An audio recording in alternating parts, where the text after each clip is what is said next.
Olá, meus amigos, bem-vindos a mais um programa da nossa série Mundo em Debate, pelo Singular Ângulo Vestibulares. Meu nome é Marcelo Correa, sou professor de Geografia, ok? Bom, hoje estamos aqui para falar dos 100 anos do genocídio do povo armênio. E o texto que eu estou sugerindo para vocês está lá no nosso site geografiaevestibular.com.br. Ele consta lá como o número 12, é a matéria da semana e está entrando agora como o texto número 12, tá? Matérias recomendadas, ok? É só uma sugestão e também aproveito para dar mais uma sugestão do site genocidioarmenio.com.br. Bom, a matéria que eu coloquei, eu achei uma matéria muito interessante, porém começa falando do aniversário do genocídio. Não vamos entrar aqui no mérito, mas eu acho que a palavra aniversário não é uma palavra muito apropriada para isso. Talvez 100 anos de impunidade, eu não sei, mas uma outra maneira aí de expressar esses 100 anos. Eu sei que está correto falar aniversário de casamento, aniversário de morte, aniversário de tudo, mas eu não sei. Discutam aí com os professores de redação, de português, se é a palavra mais adequada. Tá? Vamos falar aqui em 100 anos do não reconhecimento deste genocídio. Okay? Bom, o povo armênio é um povo de religião cristã ortodoxa. Esse povo vivia no então Império Otomano, império criado e comandado por turcos. O Império Otomano, como vocês sabem, foi um dos maiores impérios que temos aí na história da humanidade. Tá? Só para deixar bem estabelecido a data aí desse império, ele vigorou de 1299 a 1922, oficialmente então a extinção do Império Otomano. Bom, mas vamos tomar como base 1500, que foi o auge desse império. Vocês podem ver aí no mapa a extensão, né, do Império Otomano, e que hoje seria basicamente o quê? O que chamamos de Oriente Médio, Norte da África e Península Ibérica, ou Portugal ou Espanha. Então, uma imensidão aí territorial. Bom, predominando aí, então, temos o comando turco, mas em si uma extensão gigantesca do mundo islâmico. Tá? E, no caso, essa minoria armênia cristã ortodoxa. Bom, eles viviam onde? Viviam na Anatólia, hoje território de domínio turco, né?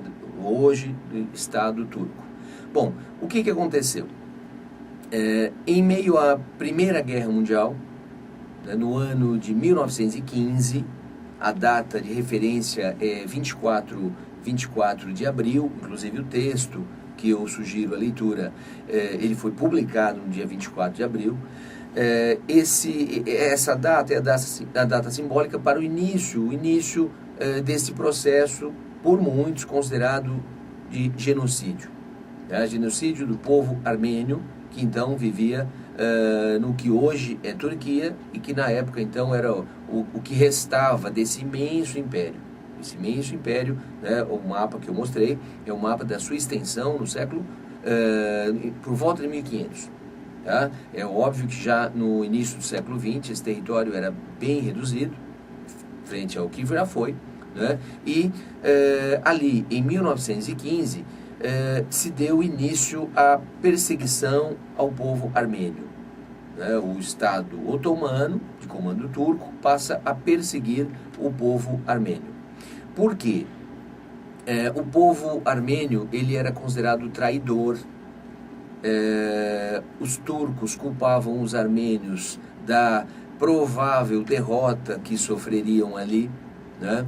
A Turquia se aliou à Alemanha e por fim então saíram derrotados, e havia uma expectativa de que os armênios, por sua religião cristã ortodoxa, pudessem se aliar aos russos, igualmente cristãos ortodoxos. Inclusive hoje, cabe lembrar que hoje existe um país chamado Armênia e que nasceu da dissolução da antiga União Soviética. Né? Quando olhamos aí um mapa, né, da antiga União Soviética, temos o quê? 15 repúblicas que posteriormente se tornaram 15 países. Né? Lá no início dos anos 90, a dissolução da União Soviética, dando origem a 15 países. Tá? Um destes é a Armênia. Porém, o povo armênio tem a sua origem na Anatólia, que hoje é Turquia. Esse povo se deslocou para um território próximo, hoje o Estado armênio. Tá? E acabou o quê? Fugindo do seu berço, né? Do seu território, considerado berço pelo povo armênio. Eles o quê? Eles se refugiaram em territórios vizinhos. Tem armênio no Líbano, armênio na Síria, tem armênio no que hoje é o Estado armênio. Mas não, né, no território que é o sonho desse povo, hoje território turco. Né? É bom lembrar também armênios no Brasil. Temos por volta de 40 mil, né, armênios e os seus descendentes.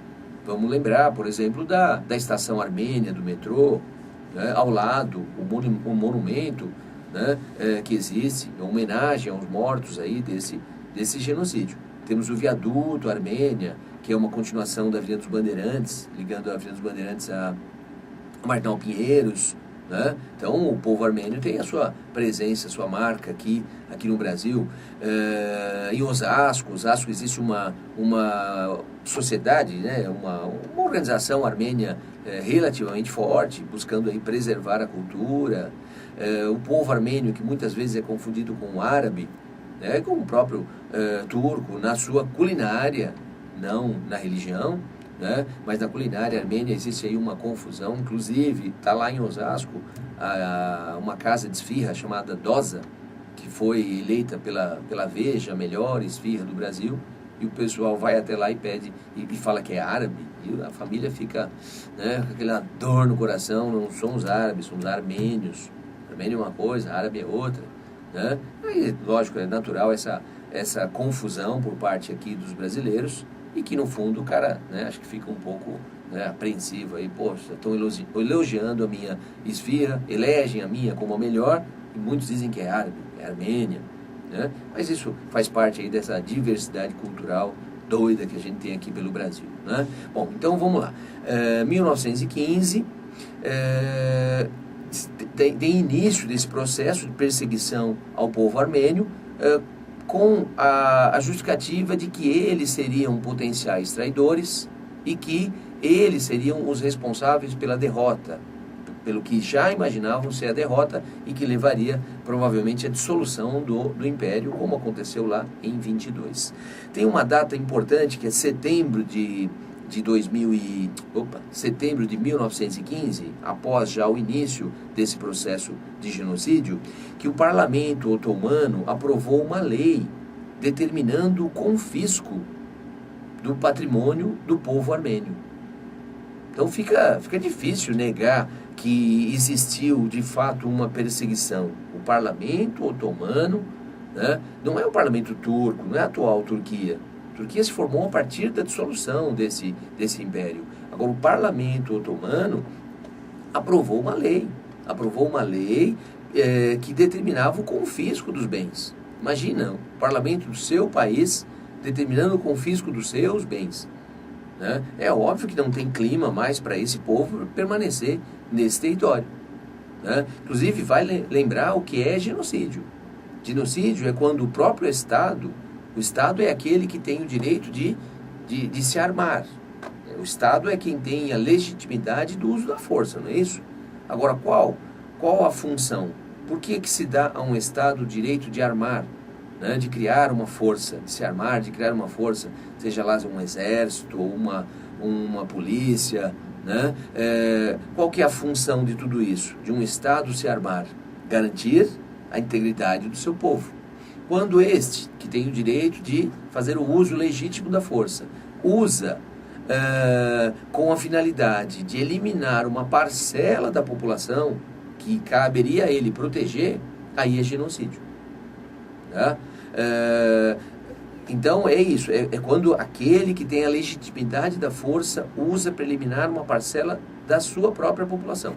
Né? O termo genocídio, acho que também vale lembrar, foi criado em 44, né? Tenho aqui uma pequena anotação, foi Rafael Lemkin, pronúncia, me desculpem, não tenho certeza se é essa. Tá? Um polonês, um judeu polonês, que criou essa palavra para descrever o que se passava nos campos de concentração. Inegável também, evidente, o genocídio do povo judeu. Né? Então esse judeu polonês, né, Rafael Lemkin, criou o termo genocídio. Geno, que está ligado à raça, à tribo, à cultura, né, povo, nação, e sídio, que é morte, né, que é matar. Então genocídio seria matar, eliminar um determinado povo. Né? A ONU classifica como genocídio extermínio de um grupo. Extermínio de um grupo social por motivo racial, por motivo religioso, por motivo político. Tá? Isso é a determinação da ONU para genocídio, como a ONU reconhece. Né? Então, o extermínio de um grupo motivado por religião, política, perseguição. Quando um específico grupo é alvo de uma perseguição. Né? Então, é genocídio. Bom, agora, o que aconteceu? 1,5 milhão de armênios foram mortos. Disponibilizo aí algumas poucas imagens, tá? Onde há evidentemente uma semelhança com a Segunda Guerra, com o genocídio do povo judeu. Inquestionável isso, né? Vocês têm aí na tela imagens de armênios sendo transportados do mesmo modo que eram transportados os judeus para os campos de concentração e extermínio. Você tem aí imagens de valas comuns, né, de campos de concentração. Então, os armênios eles eram forçados a se refugiar nesses campos. Né? Não houve vamos falar assim, uma estrutura tão sistematizada para o extermínio como houve do povo judeu, mas eles eram forçados a viver em alguns guetos e privados de água, privados de alimentação. E as cenas que temos, se eu não tivesse aqui alertado que se trata do povo armênio, acho que muitos falariam que trata-se de campos de concentração. Né? Bom, então você vê o extermínio de 1,5 milhão, você vê mais de 2 milhões de armênios que foram forçados a viver em outros territórios, como é hoje o Estado armênio, e os armênios que estão em outros lugares, como eu já citei, até mesmo aqui no Brasil. Agora, o que aconteceu? Logo após a Segunda Guerra, né, os americanos criaram, por iniciativa americana, em meio àquele contexto da Guerra Fria, eles criaram a OTAN, né, a Organização do Tratado do Atlântico Norte, com a finalidade de criar uma força, criar um exército para dar o quê? Para dar proteção aos países capitalistas da Europa, mais Canadá e Estados Unidos. Né? Então, a OTAN, a Organização do Tratado do Atlântico Norte, visava o quê? Dar proteção, dar segurança a esses países. Do quê? Qual ataque? Estamos falando do pós-guerra, né? A ideia seria um ataque que viesse do leste europeu, ou do chamado bloco soviético. E os americanos buscaram o apoio da Turquia. Né? Buscaram o apoio da Turquia para que a Turquia então participasse dessa aliança. Por que a Turquia? Porque, como vocês têm aí no mapa, no Mar Negro, na Crimeia, que na época era a Ucrânia, que era uma república soviética, e hoje é toda a confusão que a gente já discutiu aqui em outros programas, na Crimeia, nos portos da Crimeia, estavam os principais submarinos, porta-aviões, russos. Se é pós-Segunda Guerra, então não é russo, soviético, hoje russo. A única saída que existe para essa frota de porta-aviões, submarinos e demais embarcações, a única saída é passando pelo Mar de Mármara. Então existem 2 pequenos estreitos, observem no mapa, Bósforo, Dardanelos, e entre eles o Mar de Mármara. Isso é território turco. Então as embarcações soviéticas, para sair do Mar Negro, para chegar num oceano, necessariamente elas têm que passar por ali. Qual a importância da OTAN, ou melhor, qual a importância da Turquia na OTAN? Em caso de uma guerra, a Turquia poderia fechar esses estreitos, impedindo a saída da frota soviética. É evidente que a União Soviética iria declarar imediatamente guerra à Turquia e forçar a abertura desses estreitos, já que existe um acordo para que as tropas, existia um acordo, existe hoje, né, existia com a União Soviética, existe com a Rússia, para que eles possam utilizar dessa saída. Né? Seria uma ideia estúpida você ter submarinos nucleares, ter porta-aviões que ficassem em um mar interno, não podendo sair, né, com a finalidade de um porta-aviões que não pudesse sair, né, sem que ele saia para um oceano.